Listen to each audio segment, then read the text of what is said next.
What if everything you thought you knew about the angels who descended from heaven was a lie? What if their greatest sin wasn't lust, but something far more calculated, far more dangerous? The secrets hidden within forbidden texts reveal a conspiracy that threatens the very fabric of creation. For centuries, we've been told a simple story. A group of angels known as the Watchers saw the beauty of human women, were consumed by lust, and abandoned their heavenly post to take them as wives. This act, we are told, was a crime of passion, a celestial misstep that unleashed chaos upon the world. But this is only a sliver of the truth, a carefully curated narrative that obscures a much deeper, more sinister plot. The real story isn't just about lust, it's about power, forbidden knowledge, and a deliberate strategic betrayal that was meant to reshape humanity in their own image. To uncover this conspiracy, we must journey beyond the familiar pages of the canonical Bible and venture into texts that were deemed too dangerous, too controversial to be included. Our primary source is the Book of Enoch, an ancient Hebrew apocalyptic text, ascribed by tradition to Enoch, the great-grandfather of Noah. While not part of the standard biblical canon for most Christian denominations, it was considered sacred by early Jewish and Christian communities, and its influence is woven throughout the New Testament. It is within the detailed, vivid chapters of Enoch that the true nature of the Watcher's crime is laid bare. The story begins not on earth but in the celestial realm. 200 of the highest order of angels, the Watchers, led by a powerful figure named Samyaza, gathered together. Enoch tells us they bound themselves by a mutual oath, a pact sealed with curses, to execute a plan they had been secretly conceiving. This wasn't a spontaneous fall driven by uncontrollable desire. This was a premeditated coup. Samyaza, their leader, voiced his fear that he alone would be blamed for this great sin. In response, the other Watchers swore an oath of solidarity, confirming that this was a collective, organized rebellion. Their goal was clear: to descend to earth and take human wives, but that was merely the first step.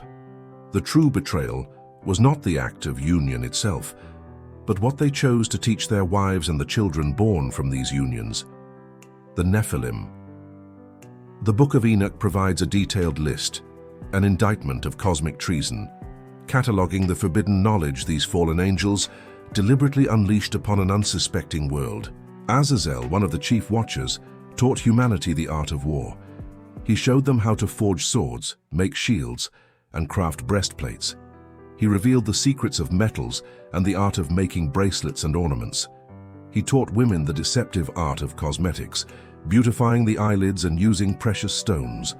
What we might see as cultural development, the heavens viewed as the corruption of innocence, teaching humanity the tools of violence, vanity, and deception. But Azazel was not alone. The conspiracy was vast, with each leader assigned a specific curriculum of corruption. Samyaza, the instigator, taught enchantments and the cutting of roots for magical purposes. Barakijal taught astrology, the reading of the stars to foretell the future, a practice that diverted human worship from the Creator to the creation. Kokabiel revealed the constellations, giving humanity a map of the heavens not for wonder, but for divination. Chazakiel taught the signs of the clouds, Shamsiel the signs of the sun, and Sariel the course of the moon. They systematically dismantled humanity's reliance on divine guidance, replacing it with their own dark wisdom. It was a transfer of power on an unprecedented scale. This was not a gift, it was a poison. By giving humanity these celestial secrets, the Watchers were essentially trying to create a new world order. They were attempting to elevate humanity to a godlike status, not out of benevolence, but to make them allies in their rebellion against heaven. They were building their own kingdom on earth, populated by a race of beings armed with celestial knowledge they were never meant to possess. The earth, as Enoch describes it, became filled with violence, magic, and godlessness. The very fabric of creation began to unravel under the weight of this forbidden knowledge. Humanity, once walking in relative innocence, was now armed with the tools of self-destruction, all courtesy of their angelic tutors. The offspring of these unions, the Nephilim, were the physical manifestation of this unholy alliance. Described as giants, they were beings of immense power and insatiable appetites. The Book of Enoch, paints a terrifying picture. And they became pregnant, and they bare great giants, whose height was 3,000 ells, who consumed all the acquisitions of men. And when men could no longer sustain them, the giants turned against them and devoured mankind. These were not simply large humans, they were hybrid abominations, creatures that did not belong in the created order. Their rampant consumption and violence pushed the world to the brink of total annihilation. Their very existence was a constant, living blasphemy against the natural order established by God. The cries of the oppressed and dying rose to the heavens, and the archangels, Michael, Uriel, Raphael, and Gabriel, looked down and saw the blood and lawlessness covering the earth. They brought the case before the Most High, acting as celestial prosecutors against the Watchers. They didn't just report lust, they reported the systematic corruption of humanity. They said, "You see what Azazel has done, who has taught all unrighteousness on earth and revealed the eternal secrets which were preserved in heaven, which men were striving to learn." Their accusation was specific. The crime was the teaching, the revealing of secrets. The judgment that followed was swift and severe. This is where the story of a great flood takes on a new, more profound meaning. The flood wasn't just a punishment for human wickedness. It was a cosmic reset button, a desperate measure to cleanse the earth of the Watchers' contamination. It was the only way to wipe out the Nephilim and wash away the blood-soaked legacy of their forbidden teachings. The Watchers themselves were not destroyed, but were sentenced to a fate arguably worse. They were to be bound, cast into darkness, and imprisoned in the depths of the earth, awaiting a final judgment. Enoch describes the angel Raphael being commanded to bind Azazel hand and foot, and cast him into the darkness, and let him abide there forever, and cover his face that he may not see light. This narrative powerfully reframes the entire biblical story. The Great Flood becomes less about punishing human sin, and more about containing a celestial pandemic. Noah is chosen not just for his righteousness, but as a genetic and spiritual reset point for humanity, a pure line untainted by the Nephilim and the Watchers' influence. The story of the Tower of Babel, which follows later in Genesis, can also be seen as an echo of this event. Humanity, once again striving for divine power through unified knowledge, is scattered by God. It's a clear message.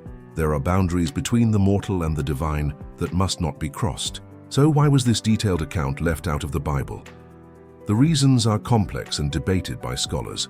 Some believe the focus on angelic beings and their specific roles distracted from the central message of a single, all-powerful God.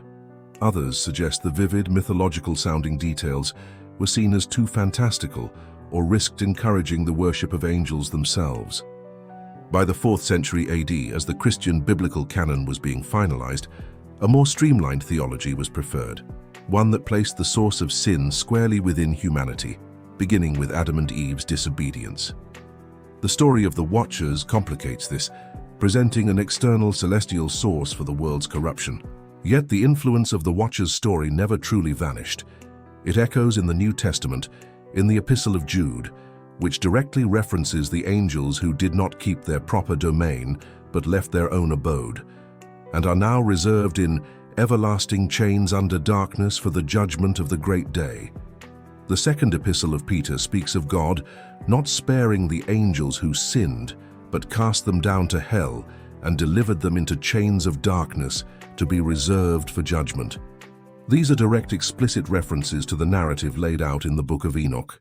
The Watcher's betrayal, therefore, is not a tale of fallen angels succumbing to earthly desires. It is a chronicle of a calculated, ideological war against heaven.